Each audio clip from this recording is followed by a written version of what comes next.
जय भीम, नमो बुद्धाय। मित्रों, गगन मलिक जो एक अच्छे एक्टर हैं, उन्होंने बौद्ध धम्म की दीक्षा ली है। ये हाल ही में हो रहे धम्म पद यात्रा के आयोजक हैं। उन्होंने संपूर्ण भारत में 84,000 भगवान बुद्ध की मूर्तियों का वितरण करने का निश्चय किया है। एक इंटरव्यू में पूछे गए सवालों का जवाब देते हुए उन्होंने बुद्धिज़्म के बारे में यह जानकारी दी है। नमो बुद्धाय, जय भीम। ये एक जर्नी है जो बहुत पहले मैंने शुरू की और मेरे जीवन का अब एक ही सपना है कि बाबा साहब का सपना पूरा करना। जो रिवाइवल ऑफ बुद्धिज़्म उन्होंने 1956 में शुरू किया था, उसे पूरा करना। वो उसकी जो धम्म की जो गति है जो फैलाने की, वो बहुत ही कम है आज की तारीख में। तो मुझे लगा कि कहीं ना कहीं मुझे ये कोशिश करनी चाहिए कि धम्म का प्रचार प्रसार भारत में बहुत अच्छे से हो, ताकि एक अच्छा और अच्छा सभ्य और इंटेलिजेंट जो है ये देश बन सके और पीसफुल हो सके। जिसके लिए मैं चाहता था कि मैं धम्म को और अच्छे से जानूं। जिसके लिए, क्योंकि थाईलैंड बुद्धिस्ट कैपिटल है वर्ल्ड की, तो जितना धम्म अच्छे तरीके से वहाँ सीखा जा सकता है, मुझे लगता नहीं किसी और देश में सीखा जा सकता है। और जब आप एक भिक्षु के रूप में उसे सीखते हैं तो उसकी बात कुछ अलग रहती है। तब आपको बहुत अच्छे से समझ में आती है कि धम्म एक्चुअली में है क्या। तो वो सीखने के लिए मैं थाईलैंड गया। वहाँ पे मेरा ऑर्डिनेशन हुआ वट्टाथोंग टेम्पल में, और मास्टर हैं हमारे राजा बुराय नाना सोमफोन, जिन्होंने मुझे दीक्षा दी। और वो लेने के बाद मेरा एक और मिशन है कि मैं चाहता हूँ कि वो भगवान बुद्ध की जो मूर्तियाँ हैं 84,000, वो जो है पूरे भारत में जाएं। क्योंकि जब बुद्ध पहुँचेंगे तो मैं मानता हूँ कि उनका धम्म भी वहाँ पहुँचेगा।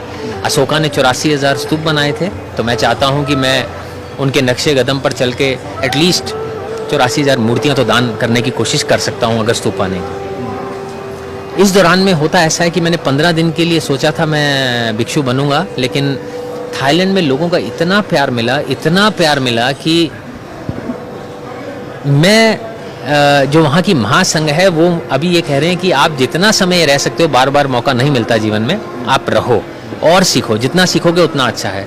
लोगों ने बहुत सारी मूर्तियाँ भी दान की हैं। जब मैंने ये बात कही कि बाबा साहब का ये सपना है रिवाइवल ऑफ बुद्धिज़्म का, जो हमने करना है और आगे से पूरा बौद्धमय भारत करना है, तो लोगों को बहुत ज़्यादा खुशी हुई। और आप मानेंगे नहीं, बुजुर्ग लोग, बड़े छोटे, सब लोग अपनी शुभकामनाएं देने, मूर्तियां देने, हमारा साथ देने के लिए आगे आए हैं।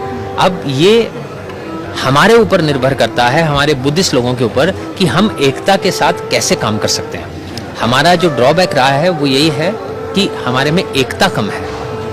सब लोग चाहते अच्छा है, लेकिन जब कोई एक अच्छा करना चाहता है तो उसको खींचने वाले बहुत लोग हैं। लेकिन अगर हाथ से हाथ मिलाकर चलेंगे, अच्छी गाइडेंस के साथ चलेंगे, अब बड़े बड़े भंते, ज्ञानी भंते जो हैं, जिन्होंने धम्म को अच्छे से पढ़ा है, वो हमारे साथ हैं। हर तरीके से तन मन धन सबसे साथ हैं। लेकिन अब हमारे बुद्धिस्ट लोगों को एक साथ होना है। वो जब होगा तो मुझे लगता है कि हम आगे बढ़ेंगे और बौद्धमय भारत बनाने का जो सपना है उसे साकार करेंगे। तो अब वहाँ से मैं आया हूँ, तो मैं चाहता हूँ एक बार बोध गया जाएं, वाराणसी जाएं, कुशीनगर जाएं, मुंबई जाएं, नागपुर जाएं, इंदौर जाएं, बाबा साहब की दीक्षा भूमि में जाएं, उनके जन्म स्थान पर जाऊं, इन सब जगह आशीर्वाद लूं, ताकि मुझे एक नई ऊर्जा मिले और मजबूती आए। आज थाईलैंड पूरा मेरे साथ है और धीरे धीरे जो हमारे देश के बुद्धिस्ट भी हैं वो भी मेरे साथ दे रहे हैं, और मुझे लगता है कि कामयाबी ज़रूर मिलेगी। प्रेजेंट में जीना सबसे इम्पोर्टेंट है, माइंडफुलनेस के साथ।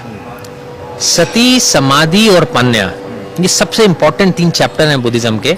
अगर आप मेडिटेशन करते हैं, समाधि करते हैं, तो सती डेवलप होती है।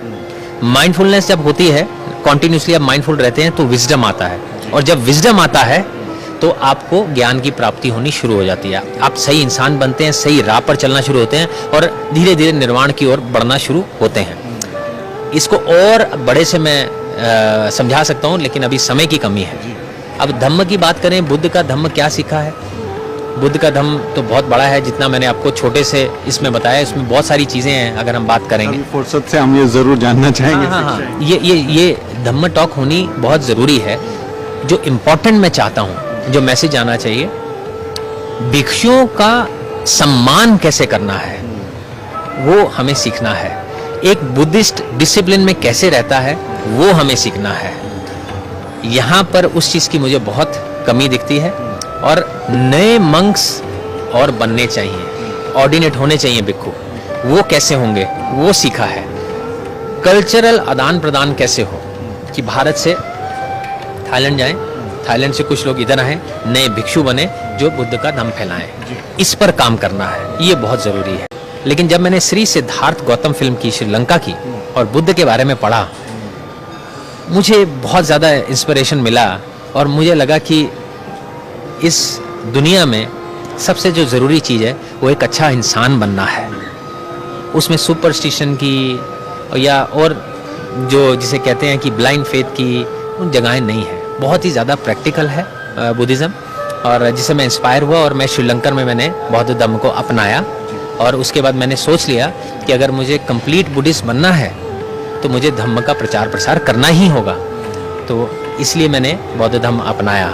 जैसे ही मैंने वो फिल्म की और पढ़ा, मुझे लगा इससे बड़ा खजाना इस दुनिया में और कोई नहीं है। हमें अपने काम की तरफ देखना है, तो दूसरा क्या कर रहा है उसके बारे में अभी नहीं सोचना है। अगर आपका माइंड प्योर है, आपका दिल सच्चा है, आप सच्चे मन से जो काम करना चाह रहे हो, तो आप सक्सेसफुल होगे ही होगे, जीत आपके कदम चूमेगी। अगर हम इसमें हेट्रेड और जेलसीज में चले गए कि वो ऐसा कर रहा है तो हम ऐसा करेंगे, इसने ऐसा किया तो ऐसे किया, तो वो बुद्धिज़्म नहीं है। बुद्धिज़्म इन चीज़ों से परे होना सिखाता है। हम बुद्ध के धम्म की बात करेंगे और बाकी जो है राष्ट्र पर छोड़ेंगे कि उनको शांति का मार्ग कौन सा दिखता है। हम अपना काम करेंगे धम्म बांटने का, प्रोपोगेशन ऑफ धम्मा। जो बुद्धा की टीचिंग्स हैं वो आपको एक अच्छा इंसान बनाती हैं, आप बेहतर इंसान हो जाएंगे।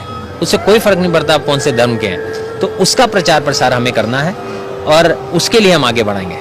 हम जो बुद्ध की टीचिंग्स हैं, बुद्धिस्ट और नॉन बुद्धिस्ट सबके पास लेके जाने की कोशिश करेंगे, वो सपना है। तो मुझे लगता है कि इन टकराव में जाने की ज़रूरत नहीं है। हमें अपना काम करना है। हम अपना काम करेंगे, चीज़ें अपने आप अच्छी होती हैं। तो कहते हैं 2 लाइनें, अपनी लाइन बड़ी करनी है, दूसरी लाइन छोटी ऐसे ऑटोमेटिक हो जाएगी।